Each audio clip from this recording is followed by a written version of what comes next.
संतरे बेचने वाली बूढ़ी अम्मा की कहानी, जिसके पास एक नौजवान लड़का हमेशा आता, हमेशा संतरे खरीदता और खरीदे हुए संतरों में से किसी एक को, उसकी एक फाक को चखते हुए कहता, अम्मा देखो ना, ये तो कम मीठा है। और अम्मा हमेशा दूसरी फाक को चखते हुए कहती, नहीं बेटा, ये तो बराबर मीठा है। फिर भी यह लड़का बड़ी बेरुखी के साथ उसे खुले हुए संतरे को वहीं ठेले पर छोड़कर चलता बनता। अब इस नौजवान के साथ उसकी पत्नी भी हमेशा हुआ करती। एक दिन पत्नी ने पूछा, ये जो तुम हर बार अम्मा के ठेले पर पहुंचकर नौटंकी शुरू कर देते हो, ये संतरा तो कम मीठा है, ये संतरा तो कम मीठा है। संतरे तो मैंने भी चखे हैं, बराबर होते हैं, लेकिन फिर इस नौटंकी के पीछे राज क्या है, चाहते क्या हो तुम? इस पर लड़के ने अपनी पत्नी को एक मीठी सी मुस्कान दी और कहा, मुझे भी पता है कि सारे के सारे संतरे बहुत ही मीठे होते हैं, लेकिन तुमने कभी अम्मा को देखा है?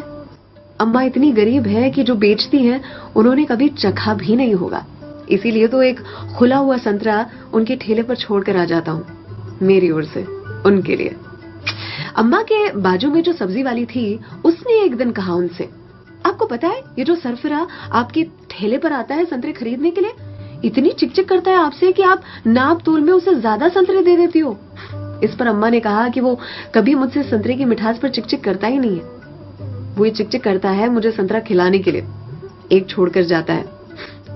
क्या मुझे पता नहीं है? उसकी चिकचिक में भी उसके प्यार की मिठास नजर आती है। वो कहते हैं ना कि मेरे हिस्से से ज्यादा तूने मेरी थाली में परोसा है, कितनी भी मुश्किलें दे ऊपर वाले, मुझे तुझ पे भरोसा है। छीन कर खाने वाले का कभी पेट नहीं भरता और बांट कर खाने वाला कभी भूखा नहीं मरता। अगर कोई ऐसा दिखे उसकी मदद जरूर से करे, इसी को तो कहते हैं जियो दिल से।